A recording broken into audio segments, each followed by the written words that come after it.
Thank you for joining us. Welcome to Business Incorporated.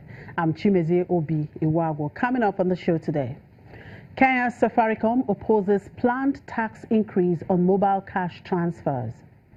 Egypt to receive $2 billion IMF payment by end of July. Plus, Central African Republic is struggling to resume diamond exports as tax revenue lags. Let's get the show started now with the markets. And in Africa, most markets resumed today after the long holiday to mark the Eid al-Fitr celebration. The Nigerian stock market opened the new trading week negative, down 0.53% at intraday. The JSE index, which has been trading while others were on holiday, dropped to 1.18% at intraday. Egypt also opened today and was down 1.12%. Kenya is also open but ended Thursday's session down 0.26%. And in the Middle East, it was mixed trading for the markets there. Saudi and Qatar started trading today after the long Eid holiday. At intraday, Abu Dhabi and Dubai were down 0.58% and 1.45% each. Qatar and Saudi opened the new trading week 0.19% and 0.32% higher. To U.S. West stock index futures slumped ahead of Tuesday's open after President Donald Trump threatened China with a new raft of tariffs. Around 6:20 a.m. Eastern Time, Dow futures indicated heavy losses at the open of a drop of 304.47 points. The Nasdaq and the S&P 500 futures also posted sharp losses at the start of their respective trading sessions. The moves in pre-market trade came on the back of heavy losses seen across international markets. Investor sentiment became increasingly jittery after Trump called for the United States trade representative to identify $200 billion worth of Chinese goods for additional tariffs at a rate of 10%. The additional tariffs followed recent levies announced by both countries last week. Beijing has again reacted to Trump's statement pledging to retaliate against the U.S.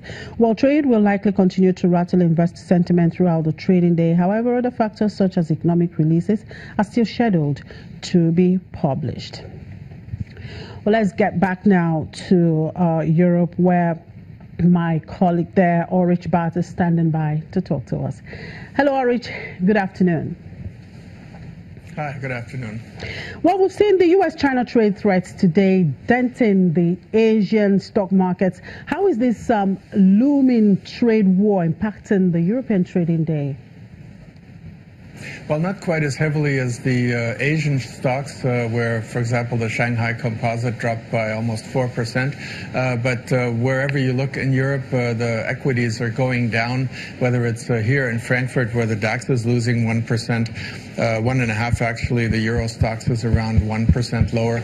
And so are the markets, just a little under pressure in Switzerland, in Paris, in London, and also in Milan, where prices are going down across the board. People were going into safe havens, like German bonds, for example, and gold, but gold at midday dropped down, and it's losing now. But it's an interesting fact that although, you see a lot of trouble for the United States with tariffs there, perhaps slowing economic growth, the dollar is actually going up against the euro. And how much concerns are being expressed by traders and investors in your jurisdiction about how this rise in trade war clamor will batter the emerging markets if Washington and Beijing refuse to step down before July 6th? Yeah, I think emerging markets are going to be heavily hit. People here point out that, when the leading industrial nations are in trouble and China, if there is a growth slowdown there, if jobs are lost, if investment is slow, then investors and businesses are likely to curtail activities elsewhere and turn to their domestic markets more or to their larger markets, and then you have capital outflows.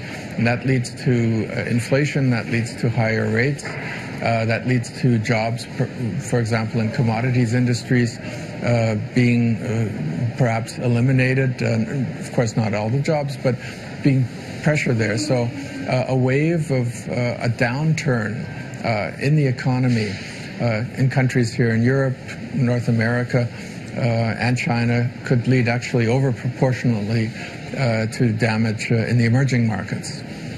Well, let's talk a little bit of corporate news there. Swiss Farmer Roche is picking up the balance of shares in US FMI for $2.4 billion, while Air France Union called off June 23 and 26 planned strikes. What other corporates are grabbing the headlines today?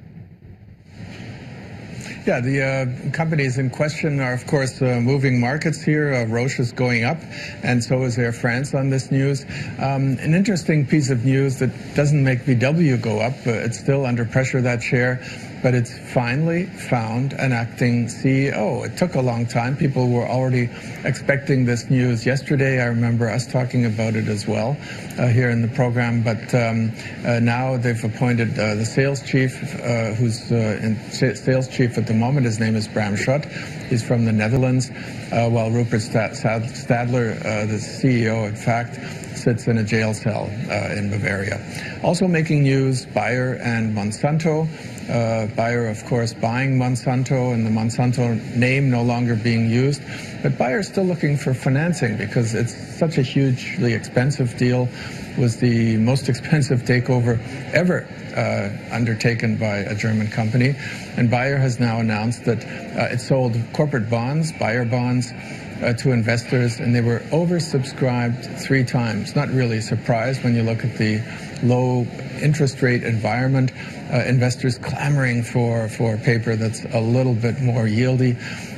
But Bayer still needs to raise capital, so the Bayer share not really doing much on this news. All right, thank you very much for those updates, Ulrich. Enjoy the rest of the day.